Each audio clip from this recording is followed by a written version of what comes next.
पूरे वर्ष में एक दिन ऐसा आता है, मकर राशि में सूर्य प्रवेश करता है तो उसे मकर संक्रांति कहते हैं। हमारा ध्यान दीजिएगा, पूरे वर्ष में एक दिन मकर संक्रांति का। हमारे हिंदू धर्म में ये दिन है, हमारे हिंदू धर्म में जो ये दिन है। अच्छा, कई लोग कहते हैं कि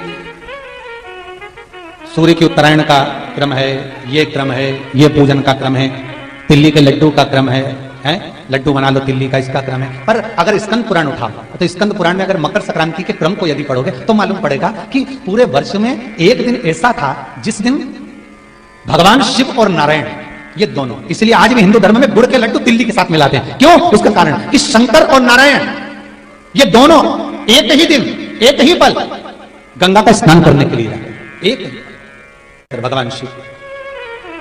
देखिए कितना कितना हमारे हिंदू धर्म में एक एक तिथि का एक बार का एक महत्व है, उसको समझिए।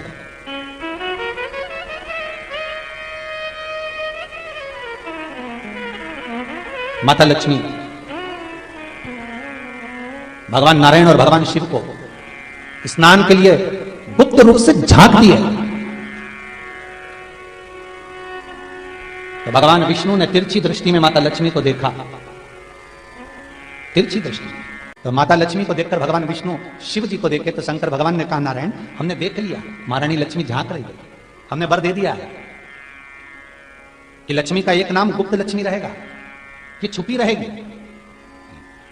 और आज मकर संक्रांति के दिन नारायण और शिव का दर्शन इस लक्ष्मी ने करा है। और जो गुप्त लक्ष्मी का दान दे देगा उसके घर में कभी कोई बड़ी बीमारी प्रवेश नहीं करेगी। कैंसर जैसा रोग, किडनी और लीवर का रोग नहीं हो सकता। आज भी नियम है कि मकर संक्रांति के दिन एक लड्डू बनाया जाता है गुड़ और तिल्ली का, उसमें एक का सिक्का, दो का सिक्का या कोई लक्ष्मी उसमें फंसा दी जाती है और लड्डू को पैक कर किसी मंदिर में दान दे दिया जाता है। उसको कहते हैं गुप्त लक्ष्मी, जिससे घर में कोई बड़ी बीमारी प्रवेश नहीं हो। वो केवल मकर संक्रांति को ही होता है। मकर संक्रांति का जो दिवस है वो कोई साधारण नहीं। आप लोग दान करते हो मकर संक्रांति में? कितनी चीजें दान करते हो? और सुहागन माताओं को देते हो ना? क्या देते, कितने देते हो? 13, 14 कितने हैं? 14। कौन से पुराण में लिखा है कि 14 चीज देना चाहिए? अरे बोलते जाओ जरा जल्दी, बड़ी मुश्किल से तो पकड़ा ही नहीं आते हो तुम शिवरी नारायण वालों। 14 चीजें दान देना है। किस पुराण में लिखा है? कोई तुमसे पूछ सकता है तो महाराज आप कह सकते हो अग्नि पुराण में वर्णन आता है। कौन से पुराण में लिखा है? अग्नि पुराण में लिखा। देवऋषि नारद भगवान विष्णु के पास जाकर पूछते हैं, नारायण कृपा करिए। भगवान विष्णु ने पूछा, क्या बात है, बोलिए। देवऋषि नारद क्या चाहते क्या वो बताओ। महाराज हमें इतना सा बता दो, शिव जी के यहां जाते हैं तो पहले उनके द्वारपाल से पूछना पड़ता है अंदर जाने के लिए। ब्रह्मा जी के यहां जाते हैं तो ब्रह्मा जी के द्वारपाल से पूछना पड़ता है। इंद्र के यहां जाते हैं तो इंद्र के द्वारपाल से पूछना पड़ता है।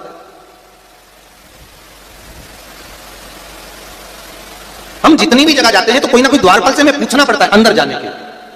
भगवान देवऋषि नारद कह रहे हैं, नारायण से कुछ ऐसी कृपा कर दो कि हमें किसी से आज्ञा लेना ही नहीं पड़े।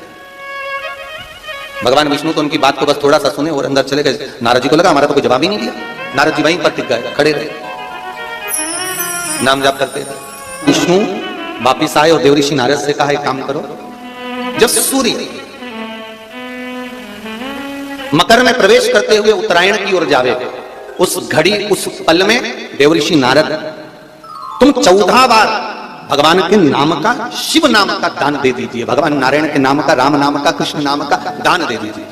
अब देखो यहां पर यह नहीं लिखा कि प्लास्टिक का डब्बा दो, समझ लेना जी अच्छे से कि लोगों ने दान को कितना भ्रष्ट कर दिया वो बताया जा रहा है। अग्नि पुराण में यह नहीं लिखा कि तुम प्लास्टिक की चाय की चन्नी दो, 14, बाल्टी दो, 14, या प्लास्टिक का डब्बा दो, 14। यहां पर यह नहीं लिखा है कुछ भी हो। यहां क्या लिखा है अग्नि पुराण में कि मकर संक्रांति के दिन जब सूर्य उत्तरायण भाव में प्रवेश करे, मकर में जावे, उस समय पर देवऋषि नारद तुम्हारे मुख से अगर 14 बार भगवान के नाम का दान 14 जीवों को दे आओगे तो किसी भी देवता के पास जाओगे, तुम्हें परमिशन की जरूरत नहीं पड़ेगी, तुम डायरेक्ट प्रवेश कर जाओगे, डायरेक्ट। अब तुमको अगर वैकुंठ में डायरेक्ट प्रवेश करना हो तो बिना पूछे, तो उसके लिए कहा मकर संक्रांति पे दान दो। तो किस चीज का दान देना है हमारा? प्लास्टिक का डब्बा नहीं, बाल्टी नहीं, चन्नी नहीं, फिर किस चीज का दान? तो कहा अगर देवर्षि नारद आप दान दे रहे हो तो 14 नाम का दान दीजिए, 14 जीवों को नाम का दान दे दो, भगवान के नाम का भजन करो। और अगर संसार के लोग दान दे तो किस चीज का? तो के अन्न से बड़ा कोई दान अन्न से बड़ा कोई दान नहीं। श्री शिवाय नमस्तुभ्यम। हर हर महादेव। गुरुजी द्वारा बताए गए उपाय को विश्वास के साथ जरूर करें और कमेंट में श्री शिवाय नमस्तुभ्यम जरूर लिखें। Thanks for watching. महाराज, आज सुंदर उत्तरदा एकादशी भी है। आप सभी को बाबा देवाधिदेव महादेव की इस सुंदर आनंदमय पुत्रदा एकादशी के लिए भी बहुत बहुत साधुवाद, बधाइयाँ। अपने जीवन को सार्थक बनाने का प्रयास करिए, भगवान की भक्ति में डूबने का प्रयास करिए और जितना बन सके उतना भगवान की भक्ति में डूबने का प्रयास करिए। मंगल परिवार, गुप्ता परिवार, ऑस्ट्रेलिया का शर्मा परिवार, अगर ये पावन मानसरोवर शिव महापुराण की कथा को करवा रहा है तो आपके भीतर यह भाव प्रकट होना चाहिए कि आप इस पावन कथा को सुनने के बाद आपके भीतर यह भाव प्रकट हो कि हम भगवान शंकर के कृपा पात्र होकर भगवान शिव के गंगा स्नान, यमुना स्नान, कुंड का स्नान, सरयू का स्नान, मानसरोवर का स्नान हम अपने भाव से कर रहे हैं, हम अपने दिल से कर रहे हैं।